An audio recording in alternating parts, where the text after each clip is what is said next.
Hello toy fans, my name is Tony and welcome back to the Analog Toys YouTube channel and the feature of today's vintage toy review, Kenner's Maskatron action figure from the $6 Million Man toy line.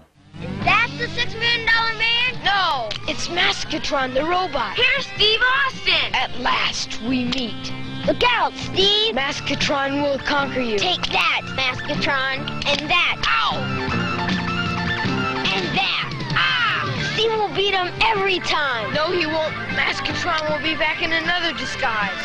Maskatron, new from Kenner.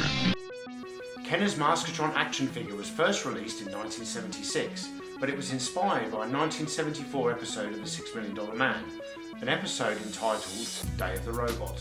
In the episode, Colonel Steve Austin is assigned to protect his friend, Major Fred Sloan. Unbeknownst to Steve Austin, a criminal organisation has kidnapped Major Sloan and replaced him with a look-alike enemy android. The part of Major Fred Sloan was played by actor John Saxon, who you may remember from Enter the Dragon, or A Nightmare on Elm Street, or Battle Beyond the Stars. Yeah, you probably skipped that cheap-ass Star Wars ripoff. When Kenner designed the Maskatron action figure, they took the $6 Million Man concept, but they really ran with it. This toy is absolutely overflowing with play features, and in my opinion, remains the pinnacle piece of the entire toy line. Maskatron comes dressed in a basic outfit featuring a polo neck shirt, black trousers and shoes. But this outfit is simply disguising a vast array of android technology. Maskatron's face is modelled after actor John Saxon, and the mask can be removed from the android's head to reveal the robotic circuits underneath. The toy also comes with the faces of Steve Austin and his boss Oscar Goldman. All three faces are expertly sculpted, and when clipped onto the front of his head they stay in place very well. Underneath his clothing, Maskatron's body is almost entirely robotic. A trapdoor in his back can be used to store his spare masks. This trapdoor also provides access to the rear of his program circuits, which can be pushed out of his chest. It's surprising that many of these small accessories have not been lost over time. I put that down to the fact that they cannot be dislodged from the chest very easily and would have stayed in place even during very robust playtime.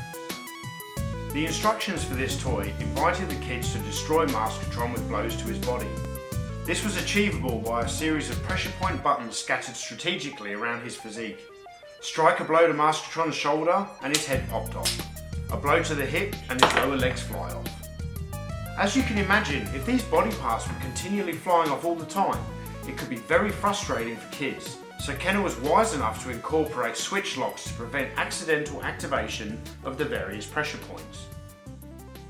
Maskatron's human arms could also be removed and replaced with two special arms. The vice grip arm was a very cool and functional accessory, but be cautious. The small plastic hinge is easily broken.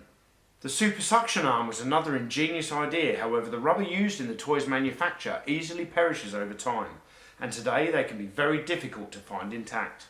My only real complaint with this toy is the articulation is a little bit restrictive. Just like the $6 Million Man figure, the lack of ball joints in the hips makes this figure very difficult to stand on his own. Maskatron was marketed as the enemy of the $6 Million Man, and he really did make for a worthy adversary. In fact, in many ways, Maskatron is a far superior toy to that of the original Steve Austin action figure. Kenner really knocked it out of the park when they designed the Maskatron action figure. I always say that accessories make the toy, and in this case the accessories were both top-notch in quality and numerous in quantity. These action figures can still be sought out fairly easily, but finding them complete and in mint condition is getting much tougher. Box versions can command a high price, but to the true enthusiast they are a must-have item. The few minor setbacks of this figure are easily outweighed by the overall toy package. Put simply, Kenner's Maskatron is an absolute masterpiece of an action figure, and with that in mind, I score this toy 5 out of 5. So that's our review of Kenner's Maskatron action figure. Did you agree with our score? Leave us a comment in the section below, and don't forget to click subscribe to stay up to date with all of our latest videos featuring vintage toys.